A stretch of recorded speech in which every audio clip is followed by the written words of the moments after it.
Bienvenue dans cette nouvelle vidéo consacrée à BlackRock et à son ETF Bitcoin. L'argent gouverne le monde et personne n'en possède davantage que l'investisseur financier BlackRock. Cette société dispose de près de 10 000 milliards de dollars d'actifs et ils ont maintenant décidé de s'attaquer aux crypto-monnaies. Mais la question est pourquoi BlackRock s'intéresse aux cryptos et quels sont les impacts positifs et négatifs qu'un ETF Bitcoin peut faire sur le marché des crypto-monnaies.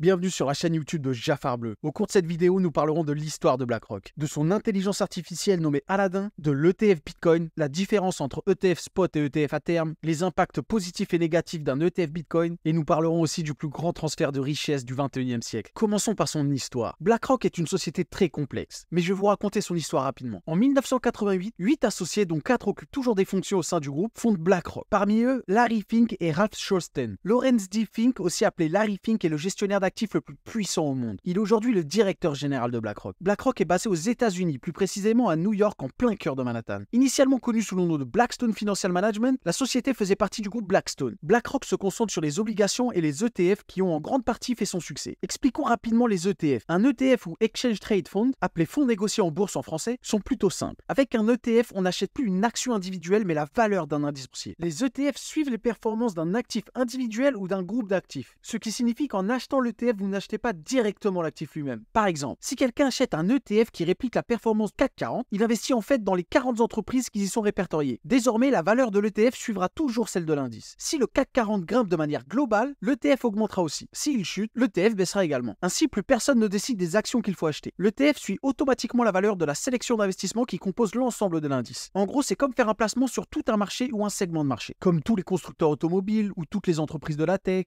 ou encore toutes les entreprises européennes. C'est comme chez le marchand de glace. Il y a tous les parfums imaginables. Maintenant que vous savez ce qu'est un ETF, revenons à nos moutons. Depuis les années 90, BlackRock développait un outil d'intelligence artificielle de gestion globale d'actifs appelé Aladdin avec 2D, qui est l'acronyme de Asset Liability Debt and Derivative Investment Network. Aladdin est une plateforme IA de gestion de risque novatrice. Il est devenu l'un des outils technologiques les plus renommés du secteur financier. Grâce à Aladdin, BlackRock a connu une croissance impressionnante depuis ses débuts, développant sa présence dans le secteur financier et devenant une entreprise majeure de la gestion d'actifs. BlackRock possède des parts dans des milliers de sociétés, comme Apple, Microsoft, Facebook, Shell, Exxon, Tesla, PayPal, Pfizer et bien d'autres encore. Ils ont placé leurs fonds partout, et ce n'est pas qu'aux États-Unis. Ils sont aussi bien impliqués dans le CAC 40 avec de larges parts dans Airbus, Renault ou encore L'Oréal. Quand ils investissent sur un nouveau marché, les cours de la bourse grimpent immédiatement. Ils pèsent si lourd qu'ils influencent indéniablement les marchés. Vous l'aurez compris, d'une certaine manière, BlackRock contrôle le monde. Aujourd'hui, en juillet 2023, ils ont près de 10 000 milliards de dollars d'actifs. De quoi influencer des entreprises, des politiciens et même des États. La société qui court après toujours plus de profits ne donne pas facilement d'informations. Pour plus de détails sur cette société, je vous conseille d'aller voir le reportage réalisé par Arte parlant de BlackRock. Il est appelé « Ces financiers qui dirigent le monde ». Vous allez être choqués du pouvoir de BlackRock. Larry Fink a annoncé récemment que le Bitcoin était l'actif le plus performant des 50 dernières années et ne cesse de citer les louanges du roi des cryptos, le BTC. Et quand ça sort de la bouche du plus grand gestionnaire d'actifs au monde, croyez-moi que c'est pas anodin.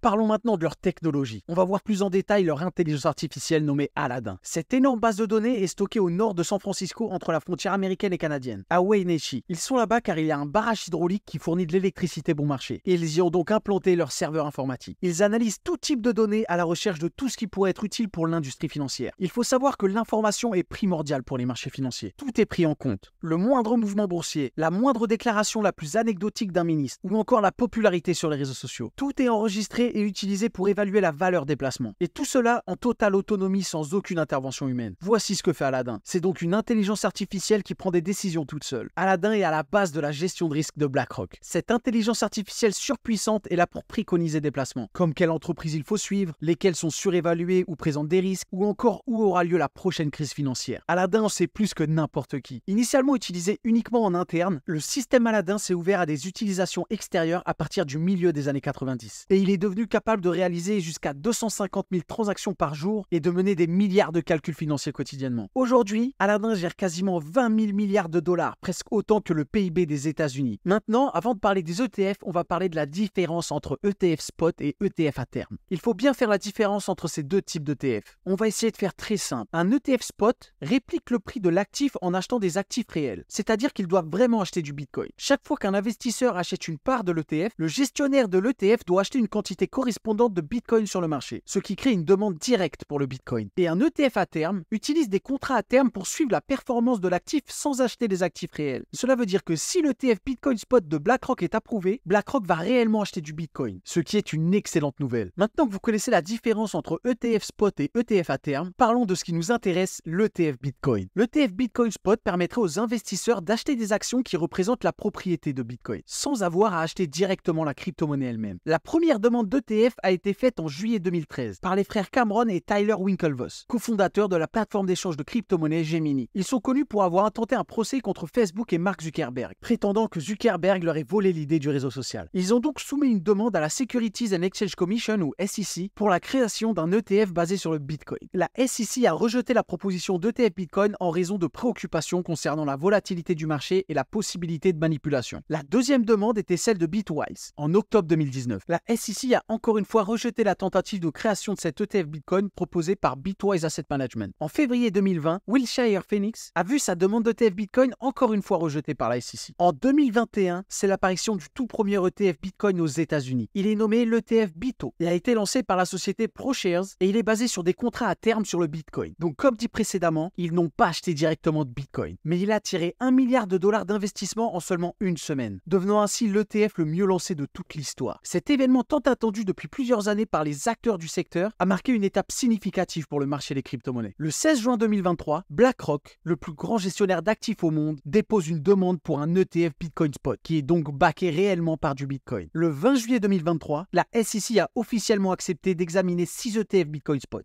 dont Bitwise, Vanek, Fidelity, WisdomTree, Invesco et bien entendu BlackRock. Tous proposent un ETF Bitcoin Spot similaire. Parlons maintenant des impacts positifs d'un ETF Bitcoin. L'approbation d'un ETF Bitcoin pourrait présenter plusieurs points positifs. Tout d'abord, une meilleure accessibilité. Les ETF sont généralement plus accessibles aux investisseurs que l'achat direct de Bitcoin sur des exchanges. Cela permettrait à un grand nombre d'investisseurs d'accéder facilement au marché du Bitcoin. Ensuite, nous avons une liquidité améliorée. Les ETF sont négociés en bourse, ce qui signifie qu'ils sont plus liquides que les actifs sous-jacents tels que le Bitcoin. Cela permettra aux investisseurs d'acheter et de vendre des parts de l'ETF plus facilement et plus rapidement. Ensuite, une réglementation potentiellement claire. L'existence d'un ETF Bitcoin pourrait apporter plus de clarté réglementaire autour de l'investissement dans les crypto-monnaies. Il y a ensuite une meilleure institutionnalisation. L'approbation d'un ETF Bitcoin pourrait attirer davantage d'investisseurs institutionnels vers le marché des cryptos, ce qui pourrait stimuler l'adoption et potentiellement augmenter la stabilité du marché. Il y a ensuite le potentiel d'expansion. L'approbation d'un ETF Bitcoin pourrait ouvrir la voie à d'autres ETF basés sur d'autres cryptoactifs comme l'Ether. Pour info, il y a déjà plusieurs demandes d'ETF sur l'Ethereum. Ensuite, la sensibilisation aux cryptoactifs. L'existence d'un ETF Bitcoin pourrait accroître la sensibilisation du grand public aux crypto-monnaies et à la technologie blockchain. Il y a ensuite la crédibilité du Bitcoin. Si BlackRock obtient l'approbation de son ETF Bitcoin Spot, l'entreprise sera tenue d'acheter du Bitcoin pour constituer le portefeuille de l'ETF. Cela renforcerait la légitimité du Bitcoin en tant qu'actif d'investissement auprès des investisseurs institutionnels et du grand public. Voilà donc les impacts positifs que pourrait avoir l'approbation de l'ETF Bitcoin Spot. Une autre information importante est que l'analyste Eric Balchunas de Bloomberg émet l'hypothèse selon laquelle le lancement d'un ETF Bitcoin Spot pourrait injecter 30 000 milliards de dollars de capitaux sur le marché du Bitcoin. Si ce scénario se produit, avec la supply actuelle du Bitcoin, son prix monterait à plus de 1